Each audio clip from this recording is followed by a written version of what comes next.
The biggest misunderstanding that people hold about equanimity is that somehow it's shutting down, it's not feeling, it's forsaking love or excitement and just being kind of even and in the middle, which it definitely is not. Goodness prevails, that goodness can win, goodness can be powerful. And that it can prevail against our darker impulses. Increasing our threshold for being okay with feeling things, whether they're disturbing or whether they're pleasant. So just being able to stay with it no matter what is going on within us. Feelings are not life-threatening. They can appear that way, but they aren't. Drop by drop, we befriend them and we grow the window of tolerance. And in that way, we create more space around them.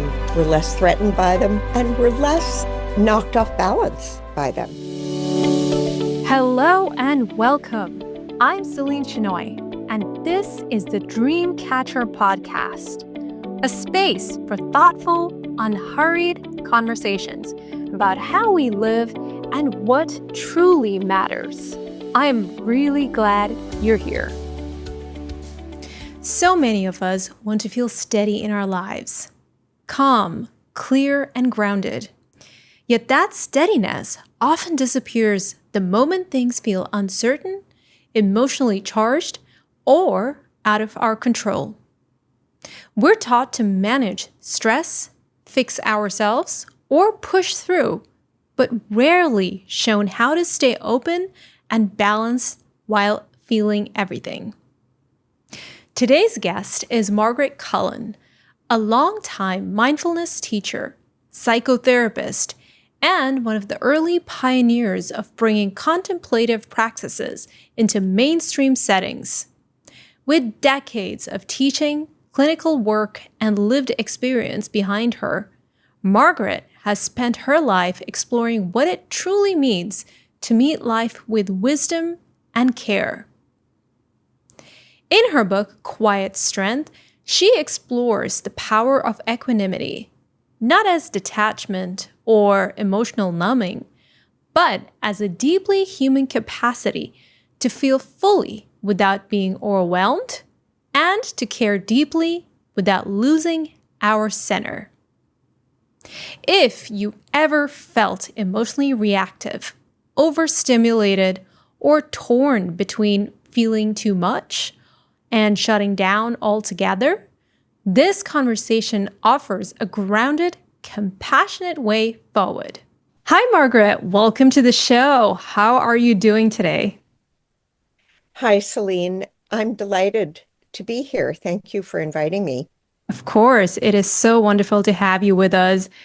So I just finished reading your book, Quiet Strength, and what stayed with me was how gently and honestly you were able to reframe equanimity as something that's alive and human and not distant or detached as so many of us tend to think it is. And it feels especially relevant for anyone who is looking to feel more calm and grounded without shutting down in our world today, which can be crazy, right? There's so much going on. And I think it is much needed given the climate that we're all living in. So I'm really looking forward to getting into it with you today. Thank you. Well, how wonderful that we're starting off with probably the most important message I wanted to communicate in the book. I'm so delighted to hear was one of your first and main takeaways. And I think it's actually the biggest misunderstanding that people hold about equanimity is that somehow it's shutting down, it's not feeling, it's forsaking passion or love or excitement, all the juicy, wonderful feelings, and just being kind of even and in the middle, which it definitely is not. Yeah, it's definitely not. And you're very clear about that in the book. But before we dive into into all of that, the book and its ideas. I'd love to start with you, Margaret. You write so openly about how you didn't set out to teach equanimity and even meditation for that matter. But there was a series of fortunate accidents, as you call them, that led you there. So, looking back now, what were the experiences that shaped your understanding of quiet strength and your philosophy about it? Yes, well, as you know, I wrote in the book about a number of experiences on meditation retreats that really affected me deeply, including one of the early meditation retreats that I went on um, during a walk in the desert where I had a really powerful insight about my mother. But I think, I was thinking about this question before we spoke, and probably it goes back earlier than my meditation practice, which started in my late 20s, um, to being drawn to leaders of nonviolent movements and how they were able to change the world through exemplars of dignity, of quiet dignity. I think that always drew me. It always impressed me. I was always, I always wanted to read stories about Gandhi and Nelson Mandela and Martin Luther King and Desmond Tutu and the Dalai Lama and Jesus Christ and all the leaders throughout history who have changed the world through nonviolence. And done it with power. They've had a tremendous amount of power. So there's peacefulness, there's a dedication to nonviolence, and there's power. Absolutely. And is there any reason why you were drawn to those figures specifically? Was it just because they were guided by the nonviolence ethos, or was there something more? Yes, I think, you know, it's interesting. I've never put this into words before. I appreciate the question very much. I honestly think that I have longed to see even my childhood self in a kind of mythical, uh, Star Wars kind of childlike mind, that Okay. goodness prevails, that goodness can win, that human goodness can be powerful, and Mm, that it can prevail against our darker impulses. yeah. Yeah, what a beautiful template to use when thinking about the world and your role in it, because I think that would completely change your orientation towards everything that you do and the choices that you make. Um, Yes. Thank you for sharing that.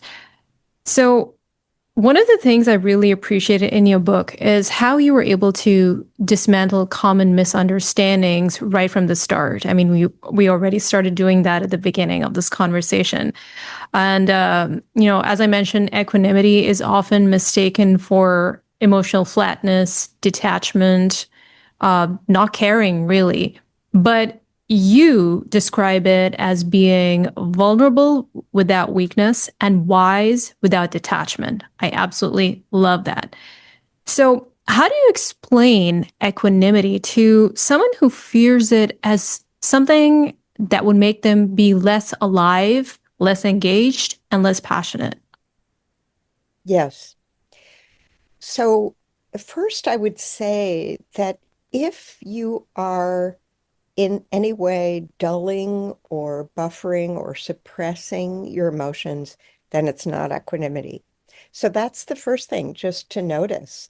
Are you trying to take a posture that feels somehow um, contained, controlled? That's not equanimity. And equanimity is actually the ability to feel the full range of experience without being fully hijacked by feelings. Um, So what I encourage people to do is to experiment with even just the metaphor of a metaphor I like using a lot is if we have a glass of water and you agitate the water, the smaller the glass is, the more disturbance there will be. The bigger the glass is, the same agitation, the less disturbance. So with equanimity, we're making the space bigger around the feeling rather than making the feeling smaller. Interesting. How do we make our glasses larger? Yeah. So I think we do it step by step, moment by moment. There are a lot of different ways to do that. Um, Dan Siegel, who wrote the foreword to my book, psychologist, author, teacher, talks about growing the window of tolerance. So, a lot of different meditation practices, certainly in mindfulness meditation, we spend time sitting with things as they are. So, you can start out, for example, with an itch. You feel an itch. It happens a lot. You sit still for a minute, you watch your breath. Suddenly, your body itches. Don't scratch it. You won't die. Actually, it'll be interesting. Itches are not life-threatening. So you start with small itches and you discover, I can tolerate this. I can watch this rise and pass. And you grow your window of tolerance. And the itch becomes a metaphor for emotional distress as well. We gradually become more courageous, really, and we become more capable of saying, okay, this is a wave of anger. This is a wave of fear. Can I feel this? And I like to use, little expressions that I learned along the way from my meditation teachers. You know, okay, boredom, boredom. I'll be the first person to literally die of boredom. Because our mind tells us, I can't feel that. I'm going to die if I feel that. And Hmm. of course, we're not going to die. They're really, feelings are not life-threatening. They can appear that way, but they aren't. And so, drop by drop, we befriend them and we grow the window of tolerance. And in that way, we create more space around them. We're less threatened by them, and we're less knocked off balance by them. Yeah, that's brilliant. So what I'm hearing you say is raising, increasing our threshold for being okay with feeling things, whether they're disturbing or whether they're pleasant. So just being able to stay with it no matter what is going on within us. Exactly. Threshold. I like that word a lot. That really applies. Yes. Yeah, and that's not easy to do in today's world where it's so easy to numb out with all the technology that we have with our smartphones, with social media. It's so easy to just be like, just look at it and just completely disconnect from ourselves. Does that concern you as somebody who teaches equanimity and learning how to stay connected to yourself? Of course. And there's a paradoxical, at least double threat with social media, maybe triple threat. I'd have to think that through. But on the one hand, there's no question that we have this device that we turn to all the time, and we can have the slightest discomfort.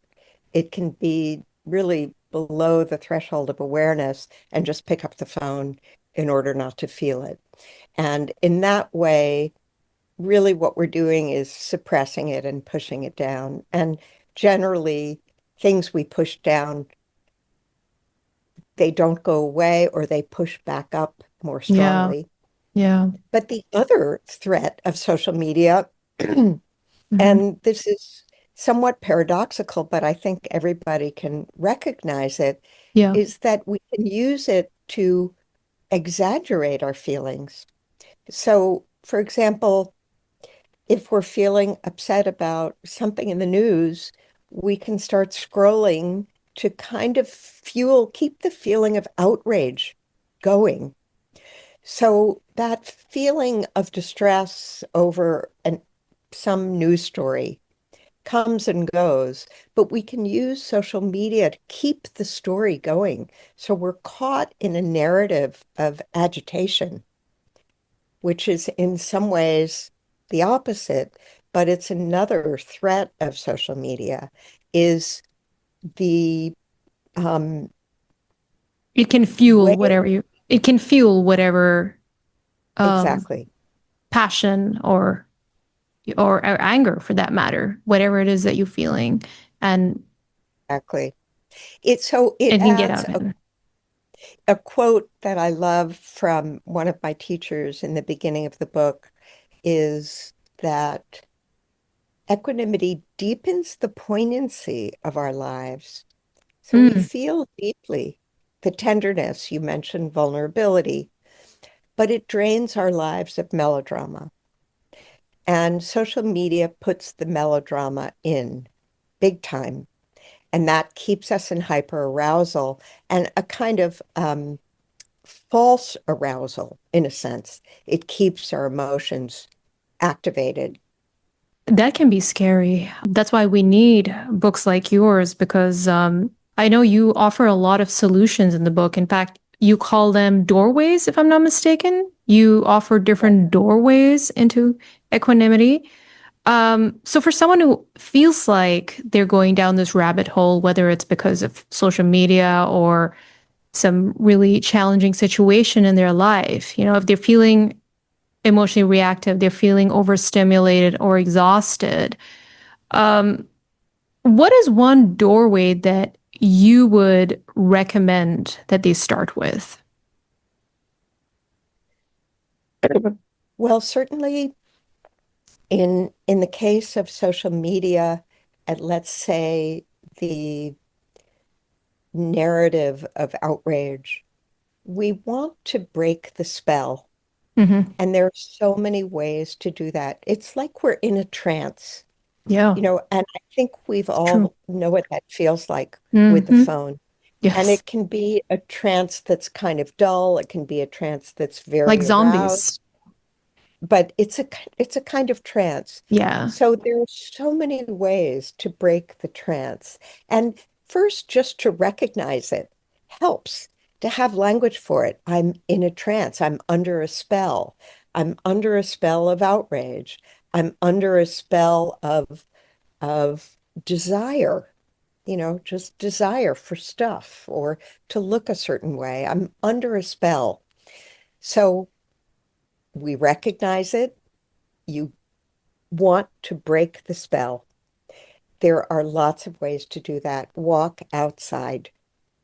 It's so simple and Yeah. It's doable. don't don't be deceived by how simple it is. Walk outside, look at the sky, look at a tree, look at nature, not Yeah. at your phone. You break the spell for a minute. It's simple, easy, and very powerful. Um, there are lots of ways, humor is your friend. Humor can break a spell, especially if you're in a spell of self-doubt or outrage or shame. A sense of humor, seeing the funny in something can break the spell. Meditation breaks the spell. Um, Connection with someone else, genuine, face to face, a pet, a person, a hug, it can break the spell. Mm. So that's one way to approach it. Yeah. Easy. Beautiful. Beautiful. Yeah. And all very, very doable. Yeah. Yeah. Yeah. I love that. You also mentioned that equanimity, it doesn't just show up in the big moments, right? It also shows up in very small, ordinary ones. That's pretty profound because most people think of equanimity as this larger than life thing. But what you're saying is that it's not, that you can actually find it in even the smallest moments if you look for it. Hello, everyone. I'm excited to announce the upcoming launch of my new book titled The Nomadic Soul, a seeker's guide to finding a sense of self and belonging in the modern world, which highlights a profound yet often unexplored part of your identity that holds the key to everything from answering your biggest questions to finding deeper meaning and joy in everyday life. Visit thenomadicsoulbook.com to learn more, download a free chapter, or to buy a copy. So, for listeners who feel like life already moves too fast, what are some subtle signs of equanimity that they can start looking for that is already present in their life, but they don't recognize it yet? Sure. Well, I think this may not be the answer that you are thinking of or looking for, but I think one of the most readily available Hmm. ways to access equanimity is to slow down for just a minute or two and pay attention to your breath. And you'll notice that in Yes. between the in-breath and the Yeah. out-breath, there's a pause. And it's a pause that is completely balanced, and you don't have to do anything to make it happen. Hmm. And it helps to see ourselves as part of nature, which we are. And nature expands and contracts, and it has a kind of dynamic balance in between expansion and contraction. So we breathe in, there's a pause, we breathe out, there's a pause, and in that pause, there's balance. And the reality is that we're constantly losing and regaining balance. That's not a mistake. Our goal is not, once again, to be balanced all the time. That isn't nature. It isn't Yeah, it's real. not. It isn't Mm. life. But there are these moments of rest, of that occur naturally that we don't have to create. So that's one way to access it. And I think another dimension of everyday equanimity that's really interesting, and because I'm in the United States where outrage is happening a lot these days, and probably it is where you are too, it is around the world, and social media is an outrage machine, Mm. really. Yeah, It it is. manufactures outrage, right? Hmm. Are just to notice the temptation to add to the outrage and resisting that temptation at your dinner table, with your friends, with your partner, at work. It can be very tempting to add to the outrage. Oh, do you believe that? And can you believe that? And Hmm. oh, it's so horrible and the Yes. sky is falling. So Yeah. what if you're the person in the room that isn't adding to the outrage? That's a really important moment. The absence of that is equanimity. So becoming a responsible pattern breaker to like just not feed into that frenzy and the Yes, uh, all the panic driven narratives that are floating around. yes, yes. Yeah. And to kind of remind yourself of these things like it's the end of the world and the sky is falling. And is it really? Am Yeah. I Yeah. really thinking of this? Yeah. Is that really true? Yeah. And what really helps me, Margaret, is also is like studying history and looking back at all the things that happened during the entire human history. I mean, there were so many ups and downs, there were disasters of all kinds, and just seeing that there is an ebb and flow and it's going to continue to happen. So having that sort of perspective can change how you see what is happening right now, currently in our world. Exactly. Yeah. Exactly. It occurred to me the other day that Equanimity is perspective. It's not distance. Mm, Same moment, different view. And perspective is a very important part of equanimity. And yeah. I'm glad you brought that term in. Yeah. Yes, And I also love the fact that you ground this with science. I mean, you weave in a lot of beautiful personal stories and spiritual traditions, but you also bring science into the picture. So, from your perspective, how does science help us understand why equanimity is so needed and how it's actually a very practical human capacity, especially when we are stressed or emotionally reactive? it's interesting because science is just starting to turn towards the study of equanimity. I think we're going to see a whole lot more of it. You know, it's really only in the last 30, 35 years that we've Hmm. been studying mindfulness, right? Yes, it And is there's new. a lot of data on Although it's mindfulness. been around in Eastern traditions for years, right? Of So, course, yeah, yeah. 2,600 years, Right. a long time. Um, but science just caught up with it, right? Mm, Really, with the advent of mindfulness-based stress reduction, it was really John Kabat-Zinn who brought mindfulness into the laboratory and yeah. was the first to study it. And a researcher at Carnegie Mellon, David Cresswell, who I interviewed for the book, had been one of the people studying mindfulness in his laboratory. Hmm. And David is one of the first people to begin to tease apart mindfulness and equanimity. And it's very interesting, the research that he did. Um, he had worked with a meditation teacher called Shinzen Young, and I don't know that we'll get into all of that right now. It's in the book, Yep. but Shinzen is someone who has stressed equanimity, been very interested in it as a key component of mindfulness. So David set up some research trying to tease apart the really significant, impactful variables within mindfulness trainings that affected outcomes. Hmm. So he set up two conditions for mindfulness-based stress reduction courses, one with equanimity prompts and one without equanimity prompts. So we might say that one version was really about stress reduction only, so-called, or attention training, Okay. and the other included equanimity.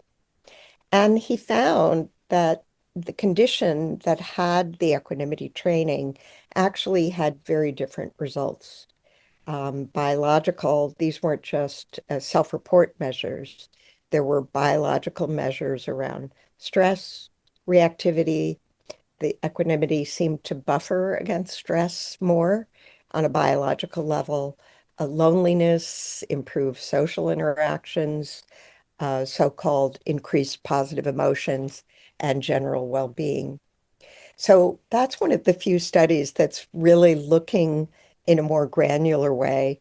Um, there's research that's being done in Arizona that's really kind of fascinating around adding transcranial ultrasound stimulation in order to evoke equanimity.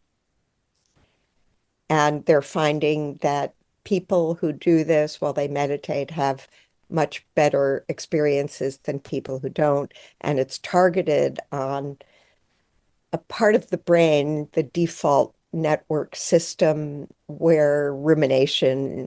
supposedly gets generated, right? Hmm. Um, so they're just beginning really to look at Mm, equanimity in the lab. There's a research paper that is more theoretical that suggests that equanimity might be measured by what's called affective chronometry, which I think is a really great direction for yeah. researchers to go. Ooh, that's a mouthful, though. Yeah.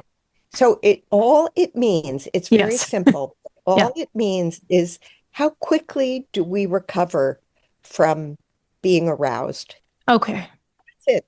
That's it. And Yeah. that's really equanimity. How quickly? So you show people, for example, if you have them in an fMRI, you show them provocative stimuli, like Yeah. really distressing images. How quickly do they come back? How quickly do they recover their equanimity after being aroused? That's affective chronometry.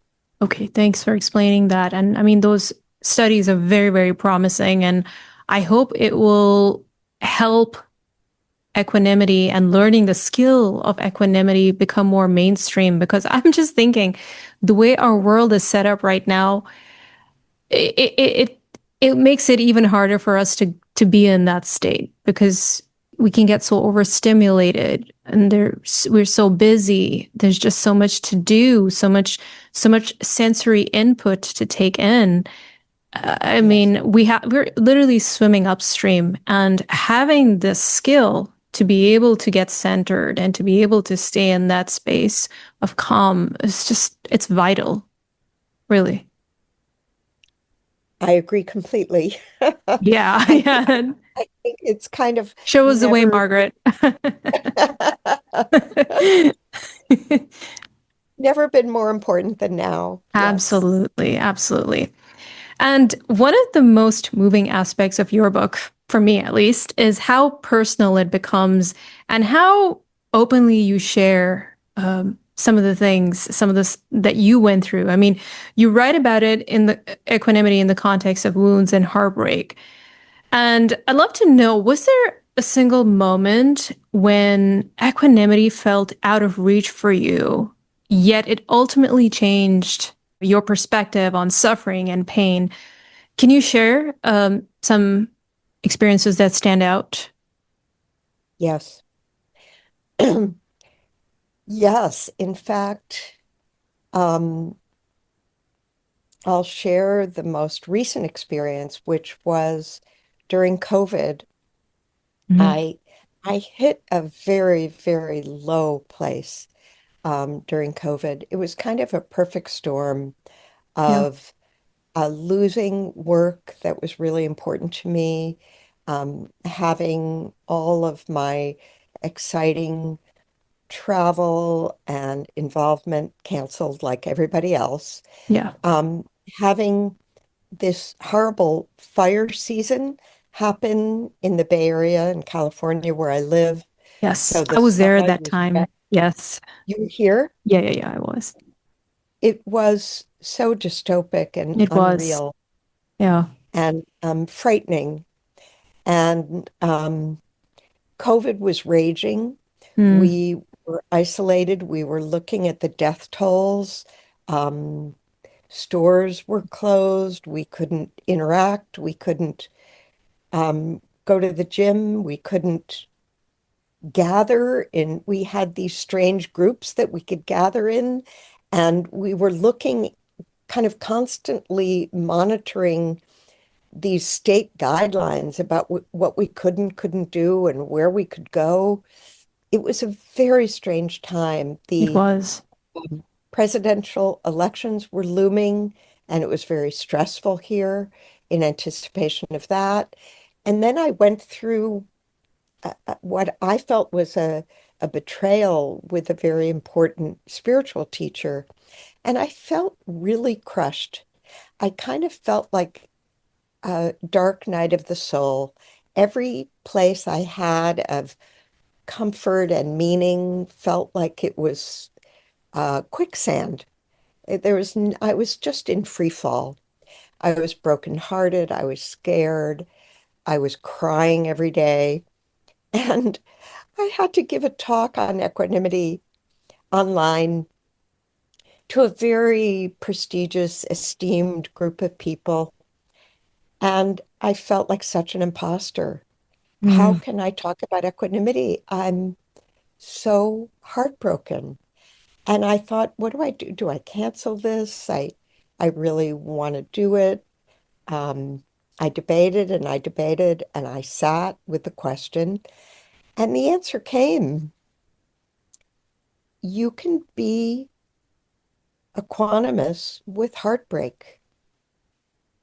Equanimity is big enough to include even the dark night of the soul, even heartbreak. And it was so liberating for me. And I thought, oh, you can be heartbroken and you don't have to pretend to be a meditation teacher who's equanimous and balanced all the time. And you can be exactly what you're writing about. You can live that, you can be that. And so I talked about being heartbroken and finding equanimity. And what a revelation it was for me. Yeah, it was a very important moment. I had to live through it to believe it, in a sense, Mm, to that is myself. so beautiful. That is so beautiful. Thank you for sharing that, Margaret. And I just applaud you and being so honest with yourself. Be like, even though it came in the form of imposter syndrome, but at least you had that moral compass to make you question, like, am I really the person to talk about something that I'm not really an exemplar for right now? I think you've liberated so many people who feel like they need to be perfect, like they need to fit the mold to be able I hope to so. teach something, because that's not possible. I mean, if you're a human being, it's just not possible. Yes, So, and it's especially tricky when you're teaching. Really, equanimity in most traditions is considered a virtue. yes, it is. It's Yeah, a virtue. it is. Yeah. So put yourself in a position of teaching virtues. Kind Yes. of expect yourself, and people expect you Yeah. to be very virtuous. Yeah. Exactly. But I'm also thinking about, the parent who feels like they need to be the perfect parent, or somebody who feels like they need to be the perfect partner to attract the right partner, right? They'll be like, oh, I'm so wounded. I have so much baggage. How can I be with somebody? But just to sit with your brokenness and be like, look, I'm still lovable. I'm still somebody who deserves kindness and warmth. So I think just sitting with that, being okay with it is really key, is really essential. Yes, I agree. And I'm certainly someone who struggled with perfectionism and ego. I think I know that I teach and I write about those things I'm really looking for myself personally. And, perfectionism for me is so grounded in lack of trust and a kind of ego compensation, in a sense, for not trusting the world to unfold as it will, for not trusting myself, for not trusting that kind of needing the ego to manage all of my experience in some way.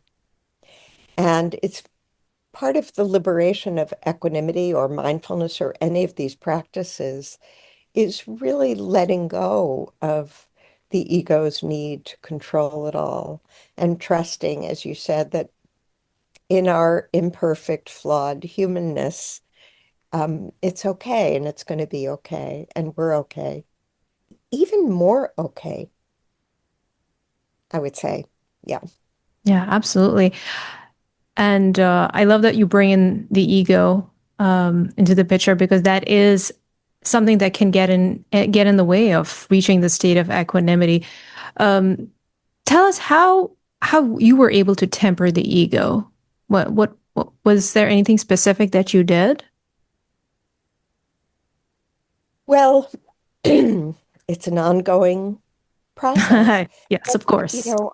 I've been a very committed meditation practitioner for 45 years, Oh, okay. and So you're like a black belt.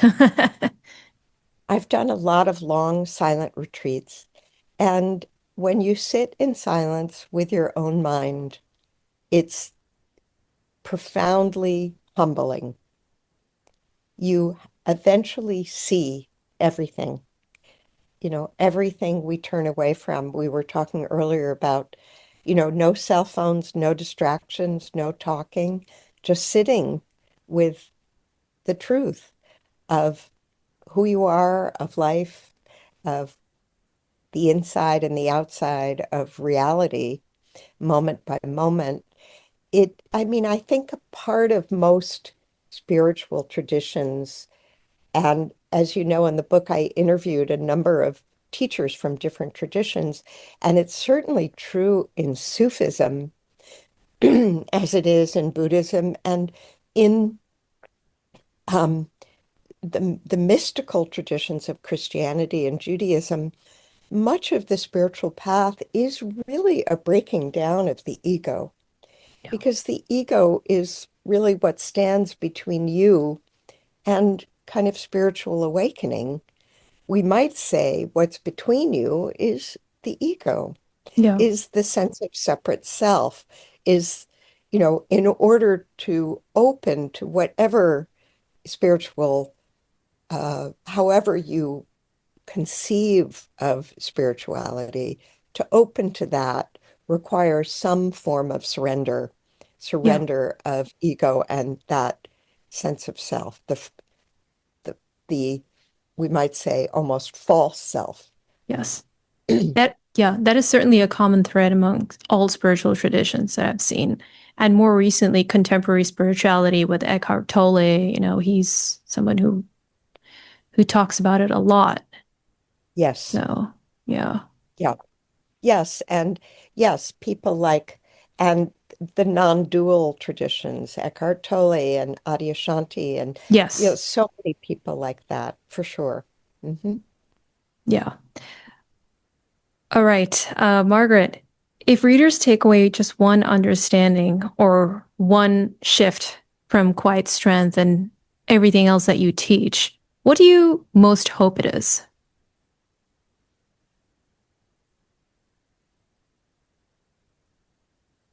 I think it's hard to choose, but I think what we started out with is probably the most important. What your takeaway, your distillation, I was so happy to hear that equanimity doesn't mean indifference, that we can still care deeply without melodrama and without attachment. And that's what I want people to know. Mm. Margaret, thank you so much. This has been such a meaningful conversation. And your work, your heart, I can feel it as I speak to you. There's so much depth that comes through, and it certainly comes from a life that's been deeply lived. All the life experiences that you've had, it just infuses everything that you teach. So thank you for sharing your wisdom with all of us. Thank you so much, Celine. It's really been a pleasure. I appreciate it. Absolutely. And if, for my listeners, if you'd like to go deeper into this conversation, please pick up a copy of Margaret Cullen's book, Quiet Strength. You can find it wherever books are sold and at her website, margaretcullen.com, where you'll also learn about her programs and her events.